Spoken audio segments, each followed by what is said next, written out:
got another Toshiba here, a vintage one, and a bagel. But we're going to talk about the laptop, and I might eat the bagel. Let's plug in the power supply. The power supply I'm using is actually a universal Toshiba power supply that I bought on eBay. I'm borrowing it from work. I bought it for work, for a laptop that we had that somebody lost the power supply, and I hate it when that happens. And so see, oh, it lights it up. That's not a good sign. That battery is so stone dead. Okay, well that stopped. Let's try to power it up, shall we? Look at this thing. This thing is absolutely pristine. It's a little dusty. But this thing is absolutely perfect for the most part. It's a Toshiba Tecra 8000. And from what I can tell, it has a Pentium II processor without MMX. What a brilliant little machine. It's perfect in every way. I mean, it is absolutely all there. But does it work? Well, let's see. I haven't tested it yet. So we're going to find out together. It has one unusual feature that I haven't seen on any of these Toshibas yet. And it has a hidden power switch. A little door pops open to reveal the power switch. Let's press it. Ooh. Okay, we have a dead CMOS battery. Alright, let's press 11. F1. Okay. This is, wow, I haven't seen this Toshiba setup screen in so long.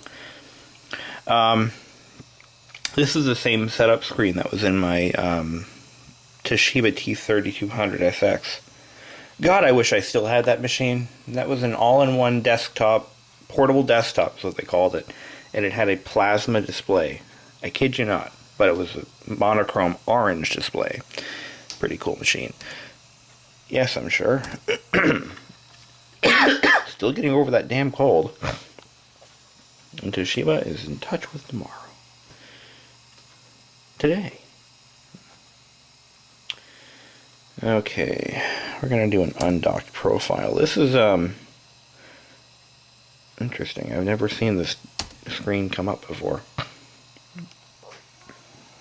Windows XP? No way!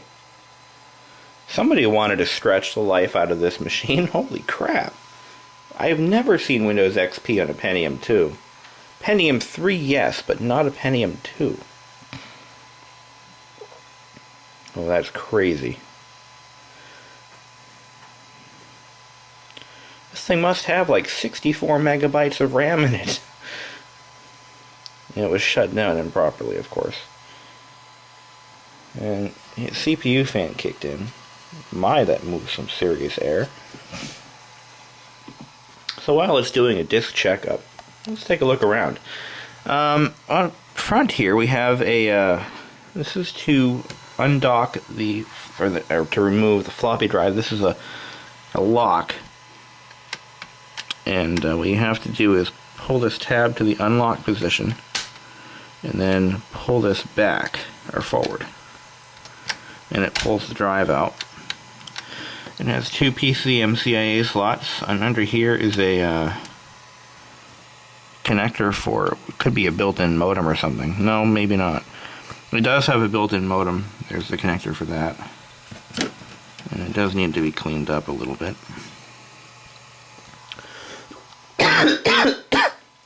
The Tecra was a dockable machine. It did actually originally have a docking station. Maybe it was an optional docking station, but it would have had one if, well, that was an option, I should say. Yeah, you could optionally purchase a docking station for your Tecra. And it was more than a port replicator. I believe the docking station for this machine would have had an 16-bit or 32-bit PCI slot. Or an ISA slot, I should say. ISA or, yeah, or PCI. But I don't have that. Unfortunately, I don't even have the power supply that belongs with it. That's long gone. But when you find machines like this in the garbage, well, what do you expect? Not literally like side of the road trash can. I find my machines at the town dump in the electronics pile where they they have a section for just electronics, and you just throw your electronics in there, but they don't care if people take stuff out because it costs them money to get rid of the stuff. So every item you take out, they actually save money. So that's and you get to preserve history in some ways. On the back here we have, wow, it's got a composite video out. It's got a 9-pin serial VGA docking connector. It's got an infrared port there, and we have a, looks like a PS2 port and a 25-pin parallel, and we have our sound connectors, in, out, and microphone. So that's pretty well featured. This is a fully featured laptop. This was not cheap. This thing would have been made probably in around 1998, I would say, maybe 97. No, I'm going to say 98. It is one of the original TrackPoint era Toshibas with the two buttons that are curved like this. This is a design scheme that Toshiba had used for many years. I would say for about anywhere from 1992 to 1993, I think, to about 1999, maybe even 2000. They had the same type of configuration, and it was always the same shape buttons. You hit them with your thumb, and they always had the same green track point, which was a design that they copied from IBM. Well, the track point anyway. IBM was the first one to have this. It was the AccuPoint. And then Compaq, Toshiba, AST. Let's see, who else have I seen with those? Yeah, I know that those three actually used the track point. I don't know if they licensed it from IBM or not, but it was an IBM innovation. So we're going to log in as this guy. I'm going to turn the camera away because I don't know what's going to come up. I don't know if he's going to have like naked porn or something on his screen, or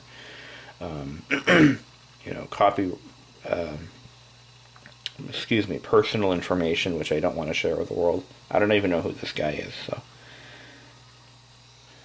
I'll let you examine the amazing array of lights while I check this guy's account out and make sure it's safe to show on camera. That's actually happened to me before. Looks good. I've actually done that. I was filming and it came up with like a very racy screen desktop.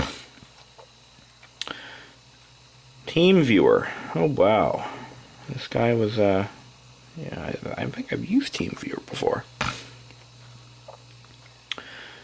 Okay, first things first, we want to find out what it has for a processor and what it has for internal memory. Oh, that's very important to know. My plan is to probably roll this thing right back to Windows 98, which is what belongs on it, or Windows 2000, which would run really well on it. Okay, we have a Pentium II 300 megahertz with 128 megs of RAM, which is about the bare minimum you can use with Windows XP. I mean, that's pretty much it. You couldn't run it on anything less, or can you? I don't know. We should probably try that someday. I know there are people who have actually stretched the limits of Windows installations and made great videos of it. Here's my story. I had a Toshiba Toshiba T3200SX portable desktop, the one I mentioned earlier in the video. It was a 386/16. It had 5 megabytes of RAM, a 120 megabyte hard drive, and I installed Windows 95 on it from floppies. I did the Windows 95 upgrade, version A. It took me, I want to say, 3.5 hours to do it. It took forever to get it installed, and when I finally got it installed, the machine ran so poorly, I just had to format it and put it right back to Windows 3.1. It was so bad. And that machine was manufactured in 1989, I believe. So, I apologize if I sound bad, but this cold is going around work, and everybody has it, and it's nasty. You just can't get rid of it. We have a 6 gigabyte hard drive with 700 megs free. So that's pretty much, it's actually running pretty well. I'm impressed. I'm not horrified by how, I mean, it doesn't really have anything for hardware, and it runs okay. That's really interesting.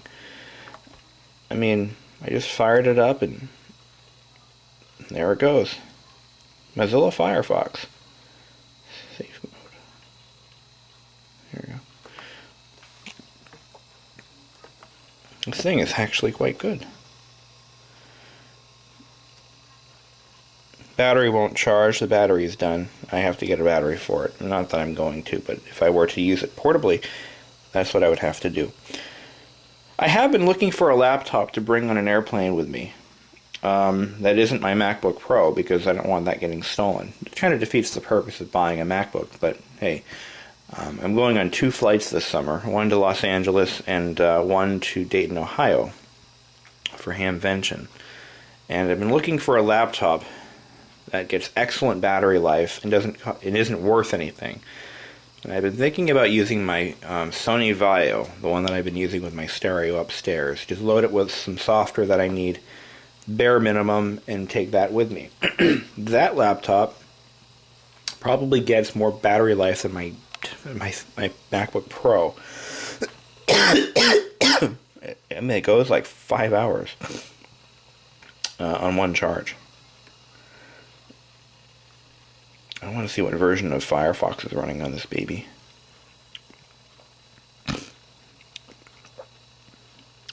It looks like version, maybe, I'm going to say version 6. Let's see if I'm right.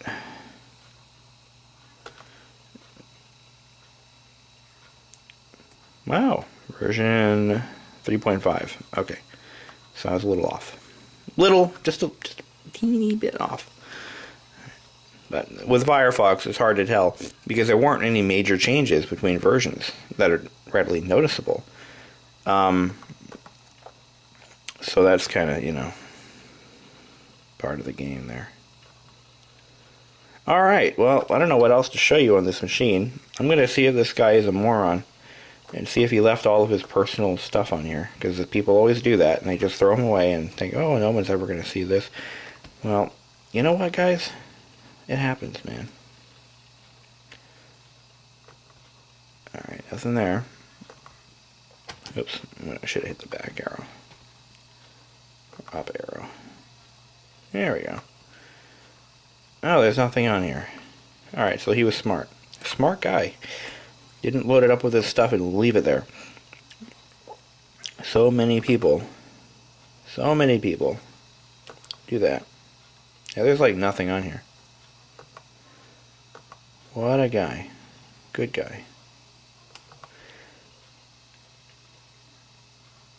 I just can't believe how well this Pentium II 300 is running with Windows XP. That's just crazy.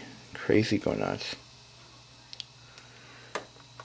I mean, it's actually a clean install. You know, I might not even have to rebuild it. That's pretty sweet. But there's nothing on here. What's it got for software again? We've got Acrobat, some old version of Acrobat. I think it's 7. TeamViewer, McAfee Security, Google, like Google Desktop or Google something. Google Toolbar maybe. No games. That's it. Somebody uses this for work. It's got Office on it too. Oh wait, what's in the trash bin? All of his stuff?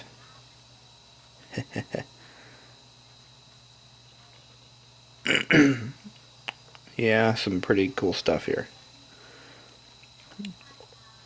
Dynamics of a powerful phone jam. This guy was in the phone business, apparently. I'm just making that up.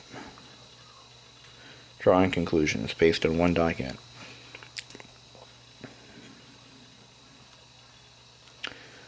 Wow. Now we gotta find out how old this laptop is. I am curious. I'll look up Toshiba Tecra 8000. Look it up online and see what the dates are coming up as for advertisements and stuff. This guy was 3 phone jams a week times 1 jam. Oh, it's not really a phone, like a signal jammer. He's talking about like phone parties or something. Like, hey, let's talk on the phone for hours. Have a phone jam. Yeah. Excuse me. I can't believe how well this thing runs for such a weak little system. I mean, oh my god. Look at it. And it's in such great condition, too. It's like it was never taken anywhere. It was like put on a desk and left there forever. I mean, we'll clean it up and see how it looks, but I had the light on the whole time.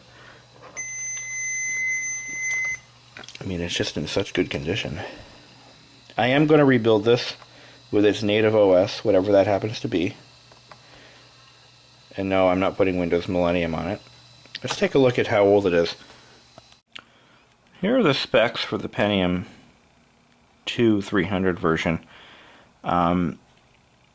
Originally had 6 gigs of hard disk space, which it still has. Built-in external floppy drive. CD-ROM built in, 24x, 128 megabytes of RAM. Mine was doubled. 2.5 megs of video RAM dedicated. Let's see, that was it would be on chip. Anything else here? Built-in modem.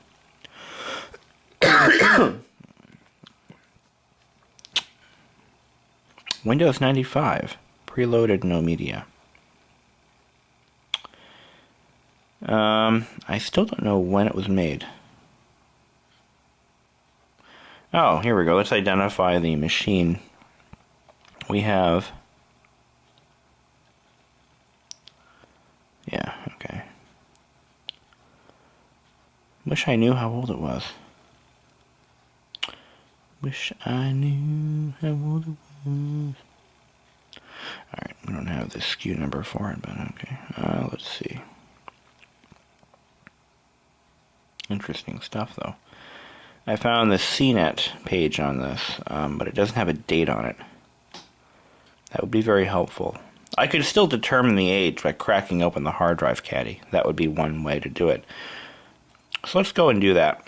Let's crack open that hard drive caddy and see how old the damn thing is. Because I'm really curious. That will tell me whether it came with 98 or 95. If it was made prior to the release of Windows 98 or somewhere in that transition phase, then we would know that it was made in, say, 1997 or whatever.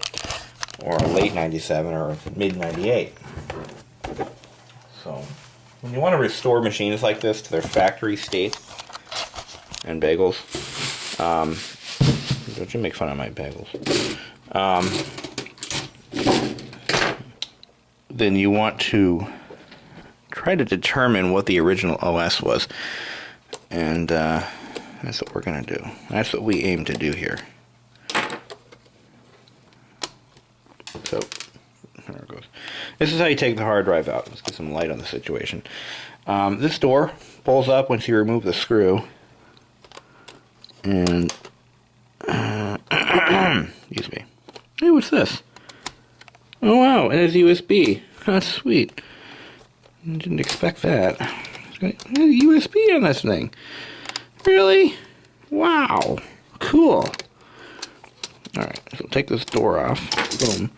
There's the hard drive caddy. Pull this out. It does have USB. That's awesome. Didn't expect that. Here's the drive. I gotta put the tear the caddy apart. There are 2 screws, it looks like. this is how I determine the age. If I know it's got the original drive or something close to it, I'll use this as a way of determining the age. This also works generally with optical drives, but the optical drive in this doesn't have a date on it.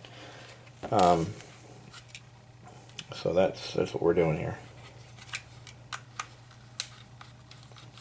Now, hard drive caddies were a big deal back in those days. Every machine had them almost, and every laptop anyway. Nowadays, they just toss the bare drive in. You know, it's simpler, much simpler and cheaper. Okay, here we go. Here we go. We're gonna see some stuff here.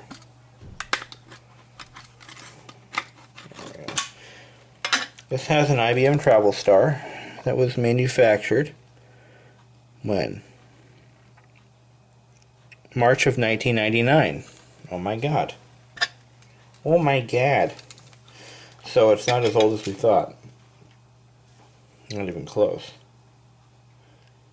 So let's see, there's early 99. So the machine was probably originally sold somewhere, I'm gonna guess, in mid to 1999-ish, possibly in the year 2000. So that's something. You know, I'm having a hard time finding laptops that are any older than that. It seems like every laptop I find is from like the turn of the century or just before, which is upsetting because there was a lot of cool stuff around before the turn of the century. But all I'm finding are these machines that are not nearly as old as I need them to be. I just like the older ones myself. But anyway, so that's how old it is. It's about 13, 14 years old. So, 12, 13, we'll call it an even 14 and call it a day. So that's how old she is. Not as old as I expected. I was expecting Windows 98 era, but no, it's more like Windows 2000 era. No, honestly though, it probably shipped with 98 second edition, which is probably what I'm going to put back on it. I don't know, maybe I'll leave it a Windows XP machine, throw in a network card, and call it a day.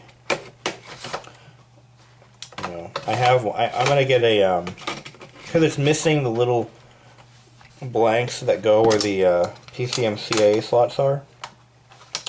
What I may wind up doing is putting in a Zircom adapter, which is a double height network card. They're really nice.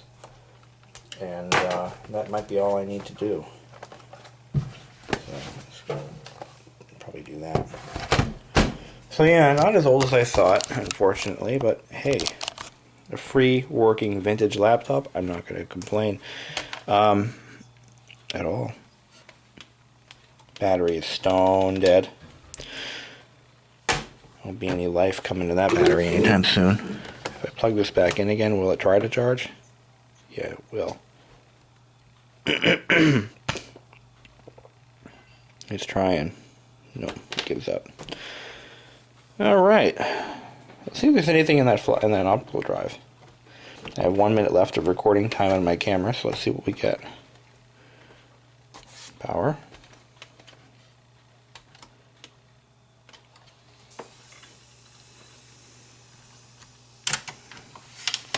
No, empty.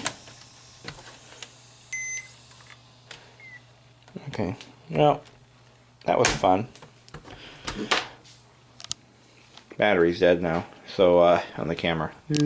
So let's get this uploaded and say hi to the frogs. See how they're doing. Hey, little buddy. Leela, you're looking fine today. Hey, where's Kermit? Is he hiding in his little house? Oh yeah, there he is. He's hiding. Hi, Kermit.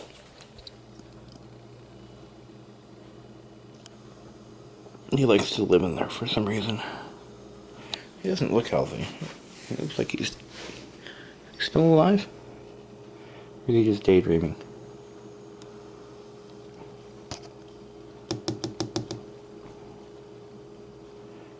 He's just daydreaming. Yeah, aren't you?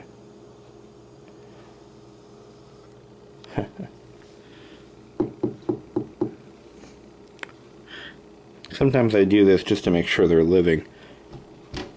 And he's alive. He's pissed off now. There he is. Yeah, he's living. It's kind of hard to tell if they're alive sometimes because they just sort of sit there, like these two.